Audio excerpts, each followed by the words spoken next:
تین قسم کی ایجنسیز کر سکتی ہیں جن کے پاس یہ طریقہ ہے فون ٹیپ کرنے کا.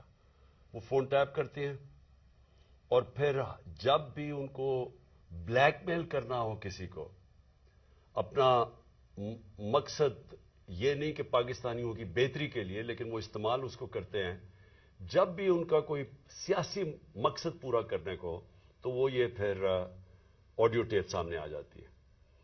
اور میں یہ چاہوں گا سب سے پہلے کہ ڈاکٹر یاسمین، ان کی ایک آڈیو ٹیپ کل نکلی ہے. یہ بات کر رہے تھے جو پرانے سی سی پی او ڈوگر صاحب تھے، ان کے ساتھ یہ بات کر رہی تھی، تو ان کی آڈیو ٹیپ ایک دم ریلیز ہو گئی. تو میں یہ پہلے چاہتا ہوں کہ یہ بتائیں کہ اس کے پیچھے کیوں یہ ریلیز کی گئی، اس کے پیچھے کیا تھا، اور یہ کیوں بات کر رہی تھی. جو ہر شہری کا حق ہے، کسی بھی پولیس والے سے بات کر سکتے ہیں شہری، لیکن پہلے یہ بتائیں گے کیا، اور اس کے بعد پھر میں آگے بات کروں گا مزید کہ یہ جو تباہی مچ رہی ہے ہمارے معاشرے کی، اور یہ جو اس طرح کا تو کبھی معاشرہ گرا ہی نہیں تھا کہ یہ ڈیپ فیک ویڈیوز بن رہی ہیں لوگوں کے اوپر، ان کے فون ٹیپ کے علاوہ اور بھی ویڈیوز بنا رہے ہیں بلیک میل کرنے کے لیے. بتایا جاتا ہے کئی ہمارے سینئر ہمارے پارٹی کے لیڈرز، ان کو بتایا جاتا ہے کہ جی تمہاری ہم نے کوئی ویڈیو بنائی ہوئی ہے. تو میں اس لیے یہ آج لے کے آ رہا ہوں کیونکہ اس کے اوپر ایک بڑا کلیئر ایک پاکستان کا قانون ہے جس کو کہتے ہیں فیئر ٹرائل ایکٹ. یہ پاکستان کا قانون ہے. میں صرف یہ اس لیے بتا رہا ہوں، اس سے پہلے ڈاکٹر صاحبہ اس کے اوپر پوری بات کریں. یہ قانون یہ کہتا ہے کہ کوئی کسی کا فون ٹیپ نہیں کر سکتا ہے، کوئی agency, I S I, I B, police, یہ کسی کا فون ٹیپ نہیں کر سکتے جب تک یہ انٹیریئر منسٹر کو کہیں اور انٹیریئر منسٹر عدالت میں جائے اور پھر عدالت کا جج ان کو اجازت دے کہ ہاں یہ ملک کی ضرورت ہے، یہ اس سے دہشت گردی بچ سکتی ہے یا ملک کے کوئی نیشنل انٹرسٹ پروٹیکٹ ہو سکتا ہے. وہ پھر اجازت دیتا ہے اور اس اجازت کے بعد پھر فون ٹیپ کر سکتے ہیں. اس کے علاوہ کوئی فون کسی کا ٹیپ نہیں کر سکتا. تو پھر میں آپ کو یہ بتا دوں کہ بے نظیر بھٹو کی حکومت 1996 میں جب ہٹائی گئی تو ایک وجہ دی گئی تھی سپریم کورٹ میں کہ بے نظیر کے گورنمنٹ کے دوران فون ٹیپس کیے جاتے تھے بڑی بڑی پرسنالٹیز کے اور سیاسی مخالفین کے اور ججز کے. یہ ایک وجہ دی گئی تھی 96 میں. میں اس سے پہلے آپ کو بتا دوں کہ امریکہ کا بڑا طاقتور پریزیڈنٹ تھا صدر نکسن. نکسن کی واٹر گیٹ سکینڈل ہوئی کیا تھی کہ وہ مخالفین کے فون ٹیپ کر رہا تھا، اس کی وجہ سے اس پریزیڈنٹ کو ریزائن کرنا پڑا. تو آج یہ جو کھلے عام ہو رہا ہے، پہلے تو میں چاہوں گا کہ ڈاکٹر یاسمین آپ سے بات کریں، اس کے بعد پھر میں بات کروں گا. بسم اللہ الرحمن الرحیم. کل دوپہر میں جب یہ آڈیو لیک ہوئی تو میں نے جب وہ آڈیو سنی تو مجھے امیڈیٹلی احساس ہوا کہ یہ کس مقصد کے لیے یہ لیک ہوئی ہے. وجہ یہ تھی کہ میں پچھلے 4 ماہ سے خان صاحب کی جو جے آئی ٹی بنی تھی، خان صاحب پہ جو قاتلانہ حملہ ہوا تھا، اس جے آئی ٹی کو فالو اپ میں کر رہی تھی، اور خاص طور پہ جو اینٹی ٹیررسٹ کورٹ ہے گجرانوالہ کا، اس میں فالو اپ کر رہی تھی. اور یہ میں نے جب دیکھا کہ یہ کیوں کیا گیا ہے، وہ اس لیے کیا گیا کہ ہمارے جے آئی ٹی کا جب بنا تو اس کا کنوینر جو تھے یہ ڈوگر صاحب تھے جو سی سی پی او تھے اس وقت. اور انہوں نے ڈوگر صاحب نے یہ بات انکشاف کر دی تھی حکومت کے سامنے کہ اس میں 3 لوگ ملوث ہیں. یعنی جو اسیسنیشن اٹیمپٹ ہے خان صاحب کے اوپر، وہ باقاعدہ ایک اوکسٹریٹڈ اٹیمپٹ تھی. اور انہوں نے کہا کہ امپورٹنٹ چیز ہے کہ انہوں نے بتایا کہ ایک بندہ نہیں، اس میں 3 لوگ کم سے کم ملوث تھے، اور ان کا ایویڈنس انہوں نے کورٹ کو دے دیا تھا. اور اس کے بعد جو پتا چلا وہ یہ ہے کہ افسروں کو بلیک میل کیا گیا. یہ کورٹ میں جب ایویڈنس کیا اور بلیک میل ہو کے کچھ افسروں نے ریزائن کر دیا، لیکن سی سی پی او جو ہیں ڈوگر صاحب، ہی اسٹک ٹو ہز گنز، وہ اسی طرح انہوں نے مینٹین کیا کہ یہ انکشاف ہوئے. یہ تو ساری باتیں میرے سامنے تب آئیں کہ جب ہم اے ٹی سی میں گئے، یہ جو گجرانوالہ کا کورٹ ہے، تو ایویڈنس جو خان صاحب کا یہ انویسٹیگیشن کا ایویڈنس ہے وہ آنے دیتے ہی نہیں تھے، اور اس کا حوالہ یعنی جب سی سی او پی کو ہٹایا تو ڈی جی اینٹی کرپشن کو دے دیا گیا. جو چیف انویسٹیگیٹنگ آفیسر تھا جس کا نام انور شاہ صاحب تھے، ان کو انہوں نے پہلے کیا کیا کہ اس کو او ایس ٹی کر دیا، اور اس کے بعد جو ڈی جی تھا اس نے سارا ریکارڈ جو ہے اس کو سیل کر دیا اور تالا لگا دیا. ہم نے جب بار بار کہا کورٹ کو کہ جی یہ ہمیں ایویڈنس چاہیے، جو سارا ایویڈنس منگوائیں، تو پہلی دفعہ جو سیکنڈ ہیئرنگ تھی اس میں انہوں نے آ کے کہا کہ جی ڈی جی بدل دیا گیا ہے اور یہ چٹھا صاحب کو لگا دیا گیا نیا ڈی جی اینٹی کرپشن، جو کہ ثناء اللہ کا رائٹ ہینڈ مین ہے، اور اب وہ ریکارڈ دے گا.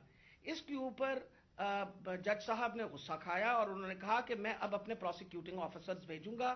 انہوں نے اپنے پروسیکیوٹنگ آفیسرز بھیجے، اور پروسیکیوٹنگ آفیسرز نے جب وہ کمرہ کھلا اور تالا کھلا تو دیکھا گیا کہ ایویڈنس سارا غائب ہو چکا ہے، اور چند صفحے 11 صفحے رہ گئے تھے اس سارے ایویڈنس کے، باقی سارا کچھ چوری ہو گیا. اور یہ بات کا انکشاف خود ہی ڈی جی نے بھی کیا اور اعلان بھی کر دیا کہ اب میں اس کے اوپر انکوائری کروں گا، یعنی خود ہی چور اور خود ہی منصف بننے کی ارادے سے. میرے لیے یہ ایک اتنا بڑا ہمارے لیے سانحہ تھا کہ سارا ایویڈنس جو ہے اس کو انہوں نے خرد برد کر دیا، کہ جب ہائی کورٹ کا آرڈر پتا چلا کہ جی ہائی کورٹ نے سی سی پی او کو دوبارہ لگایا ہے، تو میں نے مناسب سمجھا کہ میں سی سی پی او سے پوچھوں کہ کب آپ کی اپوائنٹمنٹ ہو گئی ہے، کیونکہ ہماری جو جے آئی ٹی ہے وچ از دا ریل جے آئی ٹی، جو اس وقت حکومت تھی اور حکومت نے یہ سارا کچھ کیا تھا، جے آئی ٹی بنائی تھی وچ از a legal J I T, تو ہم نے تو آلریڈی اس پہ ہمیں ٹرسٹ تھا کہ یہ بندہ جو ہے. تو میں نے ان سے پوچھا کہ آپ کب تک جوائن کر رہے ہیں، تو انہوں نے کہا جی ابھی تک میرے آرڈرز نہیں آئے. وہ آپ نے سارا ٹیپ سنا جس کے اندر کوئی ایسی بات نہیں پوچھی گئی. اس میں مجھ سے سوال پوچھے گئے کہ کنسرن کیوں تھا. ارے بھائی مجھے کنسرن نہیں ہوگا تو کیوں نہیں کنسرن ہوگا؟ وجہ یہ ہے کہ خان صاحب کے اوپر قاتلانہ حملہ ہوا، خان صاحب کی ساری جو انویسٹیگیشن ہے ان کے آپ نے بندے بھی غائب کر دیے، اس کے بعد جن لوگ جو ایویڈنس ہے اس کو بھی غائب کر رہے ہیں آپ. تو ہمیں تو بالکل کسی طریقے سے کسی اور پہ ٹرسٹ نہیں تھا، اور ہمیں امید تھی کہ اب سی سی پی او کے واپس آنے سے، یعنی ڈوگر کے واپس آنے سے ہم دوبارہ اپنا جے آئی ٹی جو ہے وہ شروع کر دیں گے.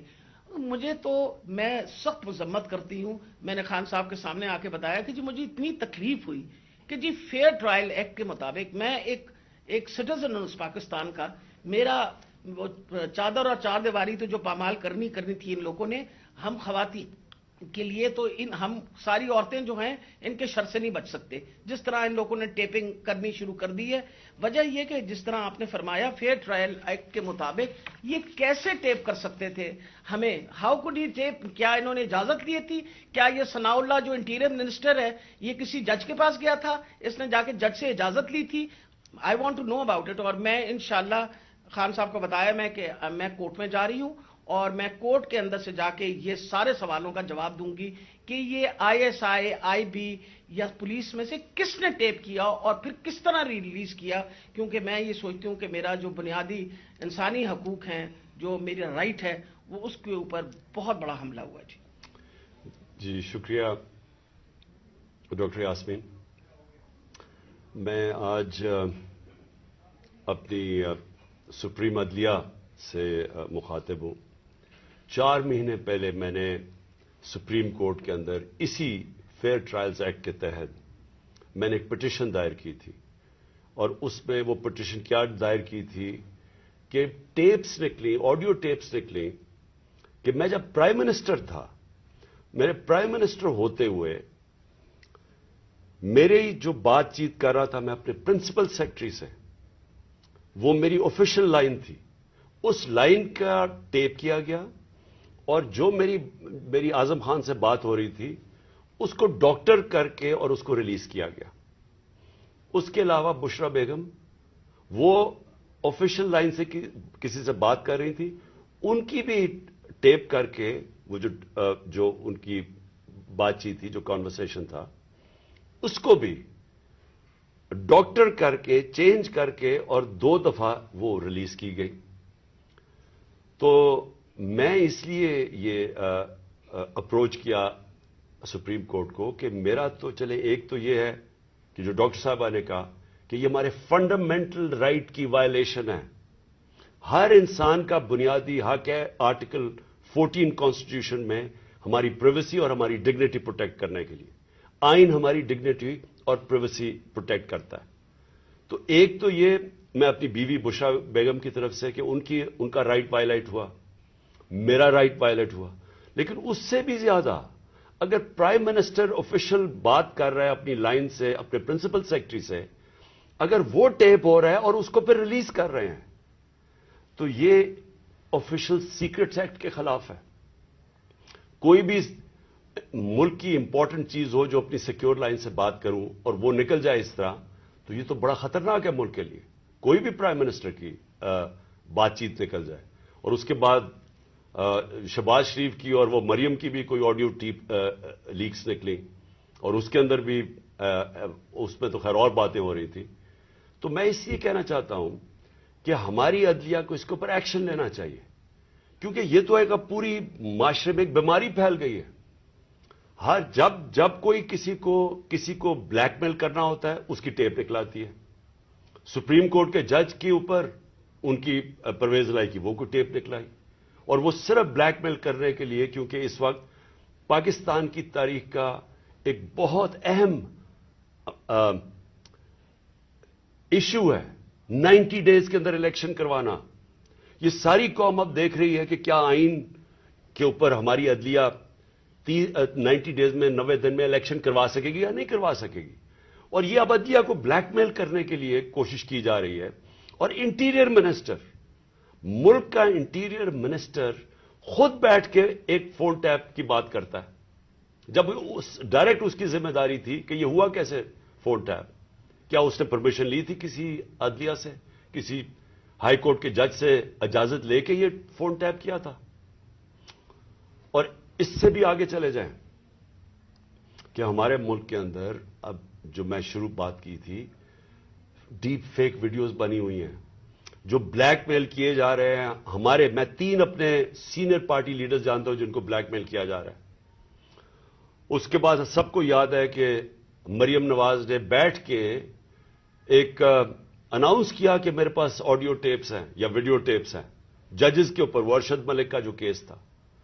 اس کے بعد ریٹائرڈ جسٹس ثاقب نثار کی ایک آڈیو ٹیپ نکلی جو بعد میں پتا چلا کہ فیک تھی, یعنی جوڑی ہوئی تھی, جو ڈیپ فیک تھی, یعنی اس کو پیس ٹوگیدر کیا ہوا تھا. اور اس کے علاوہ اب تو جنرل باجوہ نے بھی کہہ دیا کہ میرے پاس ٹیپس ہیں. تو یہ کیا اس ملک میں کنٹرول کرنے کے لیے, لوگوں کو بلیک میل کرنے کے لیے یہ سب کچھ ہو رہا ہے؟ اور اب ٹیکنالوجی ادھر چلی گئی ہے تو یہ تو کوئی بھی اب کر سکتا ہے. آپ ڈیپ فیک ویڈیوز جو ہیں اس کی کبھی ٹیکنالوجی دیکھ لیں, کسی کے اوپر بھی آپ یہ ٹیپس بنا سکتے ہیں اور آپ ان کو بلیک میل کر سکتے ہیں. تو اس لیے میں ریکویسٹ کروں گا اپنے سپریم کورٹ کو کہ 4 مہینے پہلے میں نے یہ پٹیشن دائر کی تھی. ایز ایکس پرائم منسٹر میری سیکیور لائن کو ٹیپ کر کے اور پھر اس کو ڈاکٹر کر کے پبلک میں دکھایا گیا, اور پھر یہ جو بار بار بلیک میل کرنے کے لیے کہ جی ہم آپ کی فون ٹیپ کر کے آپ کی کوئی ٹیپس نکال دیں گے. اور یہ جو ڈاکٹر یاسمین کا ہوا یہ اس لیے امپورٹنٹ ہے کہ ان کا یہ صرف اور صرف یہ جو انکوائری ہو رہی ہے, یہ جو جے آئی ٹی کی انکوائری ہے میرے اوپر جو قاتلانہ حملہ ہوا تھا, صرف اس کو اب سیبوٹاج کرنے کے لیے کیا گیا ہے. کیونکہ سارے آفیسرز کو انہوں نے ڈرا دھمکا کے جو جے آئی ٹی کے تھے ان کو تو پیچھے ہٹا دیا.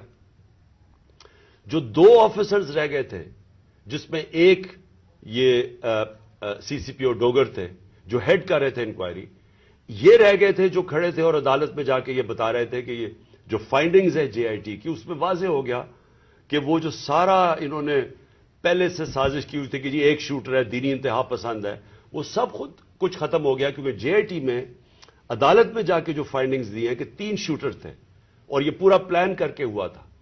تو اس کو ختم کرنے کے لیے, ڈوگر کو ہٹانے کے لیے یہ اب نکلی ہے. جس طرح سپریم کورٹ کے جج کو پریشرائز کرنے کے لیے وہ رانا ثناءاللہ نے وہ نکوالی ہے, وہ جو بھی آڈیو, اب یہ ڈوگر کو ہٹانے کے لیے کر رہے ہیں. اور اس میں جو اصل خوفناک بات یہ ہے کہ انہوں نے اپنے آفیسر پوسٹ کیے یہاں, یہ جو چٹھا اس کو خاص لے کے آیا اینٹی کرپشن کا ہیڈ بنانے کے لیے, جو ہمارا سخت مخالف ہے,